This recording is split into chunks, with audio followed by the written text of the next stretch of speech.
Good afternoon everyone. आज के lecture में हम क्या जो प्राचीन इतिहास है उसका हम रिवीजन क्लास चल रही है। हमारी 2 क्लास या 3 क्लास रिवीजन की हो चुकी है ना, जिसमें हमने क्या रिवीजन का किसका लेके प्राग ऐतिहासिक काल से लेके है ना आदि ऐतिहासिक काल है ना और ऐतिहासिक काल, ये तीनों काल के बारे में हमने पढ़ लिया था। इसमें हमने क्या क्या देख लिया था? पाषाण काल देख लिया था ना, मध्य पाषाण काल देख लिया था, उसके बाद नव और उसके बाद ताम्र पाषाण।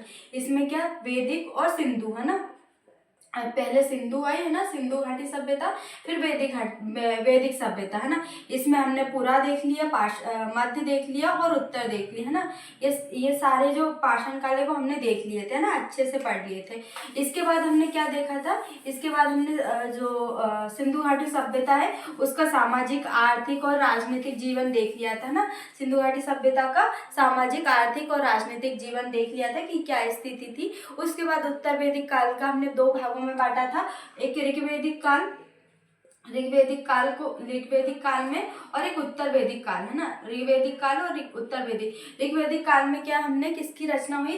ऋग्वेद की रचना हुई, और बाकी जो अन्य वेद है सामवेद, अथर्ववेद और अथर्ववेद, ये तीनों की किसका हुई? उत्तर वैदिक काल में ना। इनका हमने सामाजिक जीवन, आर्थिक जीवन, राजनीतिक और धार्मिक, ये चारों जीवन देख लिए थे। जिसमें जो वर्ण व्यवस्था थी वो किसके आधार पर थी? कर्म के आधार पर। फिर उत्तर वैदिक काल में जो वर्ण व्यवस्था थी वो जन्म के आधार पर है ना। तो हमने ये चीजें देखी। उसके बाद हमने मगध देखा है ना। मगध में किन किन राजाओं का शासन था? तो हर्यक वंश का था, शिशुनाग वंश का था और किसका था? नंद वंश का है ना। तो ये हमने देख लिया था। और हमने जनपद काल के बारे में देख लिया था, जिसमें 16 महाजनपद के बारे में हमने देखा था, जिसमें अवंती, चेदी हो गया है ना, अंक हो गया है ना, गांधार हो गया, ये सब हमने देख लिया था ना। इसके बाद हमने क्या मौर्य वंश के बारे में भी पढ़ लिया था कि मौर्य वंश की जानकारी के स्रोत कौन कौन से है ना। अर्थशास्त्र जो कौटिल्य की अर्थशास्त्र देख ली थी, मेगास्थनीज की इंडिका देख ली थी है ना, और विशाखदत्त की मुद्रा राक्षस देख ली थी। इसके बाद हमने जो चंद्रगुप्त मौर्य वंश की स्थापना किसने की थी? चंद्रगुप्त मौर्य के द्वारा की थी है ना, चंद्रगुप्त मौर्य के द्वारा। उसके बाद कौन आए थे? बिंदुसार आए थे। उसके बाद कौन आए थे? अशोक है ना। तो हमने अशोक के बारे में भी पढ़ लिया था, अच्छे से रिवीजन कर लिया था। इसके बाद आज हम क्या देखेंगे? जो हमारे धार्मिक आंदोलन है ना, जो 600 ईसा पूर्व में है ना। कब? 600 बीसी में। 600 बीसी में क्या धार्मिक आंदोलन? कौन से धार्मिक आंदोलन है? 600 बीसी में धार्मिक आंदोलन के बारे में हमको पढ़ना है ना, उसका रिवीजन करना है। तो एक धार्मिक आंदोलन कब होता है? एक धार्मिक आंदोलन कब होता है? आधुनिक युग में है ना। आधुनिक काल में एक आंदोलन होता है जिसको धार्मिक आंदोलन बोलते हैं। और एक धार्मिक आंदोलन कब होता है? 600 बीसी में होता है ना। तो इसमें क्या बौद्ध धर्म का उद्भव हुआ है ना, बौद्ध धर्म पढ़ेंगे हम। इसके बाद जैन धर्म के बारे में देखेंगे है ना, जैन धर्म और अन्य धर्मों का उद्भव हुआ है ना। इसमें हम क्या बस ज्यादा हमें इम्पोर्टेंट बौद्ध और जैन है, तो हम इसी का रिवीजन करेंगे। सबसे पहले हम जैन का देखेंगे ना। तो जैन की जो संस्थापक है, जैन धर्म की स्थापना किसके द्वारा की थी? तो संस्थापक की पूछे तो क्या है? ऋषभदेव है ना। कौन थे? ऋषभदेव प्रथम थे।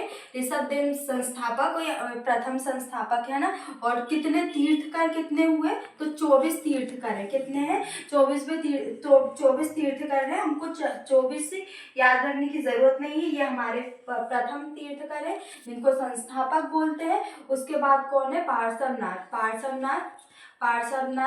कौन से तीर्थकर है? 23वें है। और महावीर स्वामी है ना। महावीर स्वामी कौन से है? 24 पे है ना। तो हमें महावीर के बारे में ही पढ़ना है, तो इन्हीं के बारे में हमें ज्यादा अच्छे से पढ़ना है ना। जो पार्श्वनाथ है, पार्श्वनाथ ने क्या जो आर्य के जो मतलब जो पंच महाव्रतों में से इन्होंने चार पंच महाव्रतों के बारे में हमें बताया। पंच महाव्रतों में क्या है? एक तो क्या है हमारा? असत्य, वो अहिंसा है। हमें कभी भी हिंसा नहीं करनी चाहिए, सत्य वचन बोलना चाहिए है ना, सत्य वचन बोलना चाहिए। अपरिग्रह है ना, अपरिग्रह, हमें जो भोग विलास का जीवन है उसको त्यागना है। और आस्थे, है ना। तो इन्होंने ये 4 चीज़ों के बारे में बताया। और महावीर ने इसमें क्या जोड़ दिया ब्रह्मचर्य। क्या जोड़ दिया? ब्रह्मचर्य।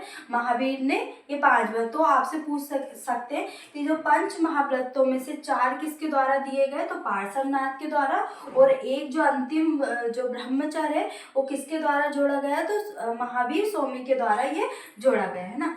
आस्ते का मतलब कभी भी ब्रह्मचर्य का पालन करना, मतलब जैसे क्या, जो भोग विलास का जीवन है उसको ना जीना, ना। तो ब्रह्मचर्य का पालन। अब हम महावीर का देखेंगे कि तो महावीर का जन्म कहाँ पे हुआ? तो वैशाली में हुआ। कहाँ पे? वैशाली में। और अगर इनकी मृत्यु की देखें तो पावापुरी में इनकी मृत्यु हुई, है ना।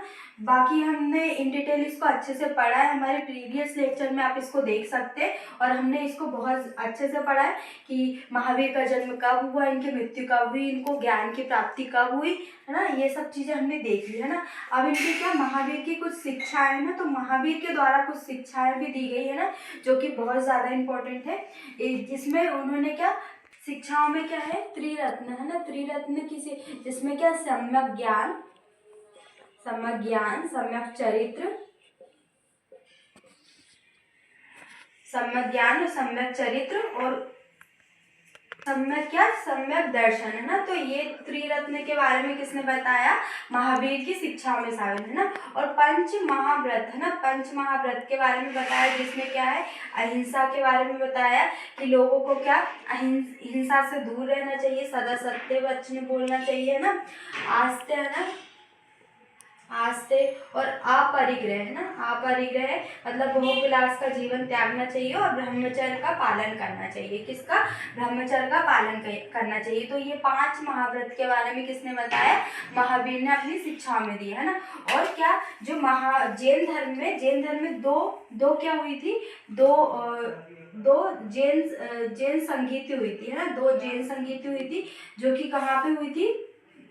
वैशाली में हुई थी और पाटलिपुत्र में, है ना। पाटलिपुत्र में 2 संगीति हुई थी, पहली वैशाली में, दूसरी पाटलिपुत्र में, है ना। तो 2 जैन संगीति, इसके बारे में हमने अच्छे से पढ़ा है कि जैन संगीति किसके अध्यक्ष कौन थे, है ना, और इसके अध्यक्ष कौन थे। तो हमारे प्रीवियस वीडियो में आप इसको देख सकते हैं ना। अब हम क्या पढ़ेंगे? बौद्ध धर्म के बारे में पढ़ेंगे ना, क्योंकि हमको सिर्फ रिवीजन क्लास है, तो हमें बस थोड़ा थोड़ा देखना है कि ताकि आपको याद आ जाए, ना। बौद्ध धर्म में क्या, बौद्ध धर्म में क्या है? गौतम बुद्ध के द्वारा इसकी स्थापना की थी। गौतम बुद्ध के द्वारा, ना। इनके समय में भी क्या, 4 बौद्ध संगीति हुई थी। क्या? 4 बौद्ध संगीति हुई थी। सबसे पहली कहाँ पे हुई थी? राजगृह में हुई थी, है ना। राजगृह में किसके समय हुई थी ये? राजगृह में किसके? अजातशत्रु के समय हुई थी। उसके बाद कहाँ पे? वैशाली में हुई थी। वैशाली के बाद कहाँ पे हुई थी? पाटलिपुत्र में हुई थी। उसके बाद कुंडलग्राम में हुई थी। वैशाली में किसके समय हुई थी? कालाशोक के समय हुई थी। और पाटलिपुत्र में अशोक के समय। और कुंडलग्राम में किसके समय? कनिष्क के समय, है ना। ये कनिष्क किस वंश से संबंधित है? तो कुषाण वंश से संबंधित है। अशोक किस वंश से संबंधित है? तो मौर्य वंश से। और कालाशोक किस वंश से संबंधित है? ये किससे? हर्यक वंश से संबंधित है। और जो किसके समय हुई थी? प्रथम बौद्ध संगीति अजातशत्रु, ये भी किससे संबंधित है? कालाशोक शिशुनाग वंश से संबंधित है। और जो अजातशत्रु है हर्यक वंश से संबंधित है ना। तो हमने ये देख लिया। बाकी जो अध्यक्ष है, ये सब चीजें मैंने आपको अच्छे से बता दी।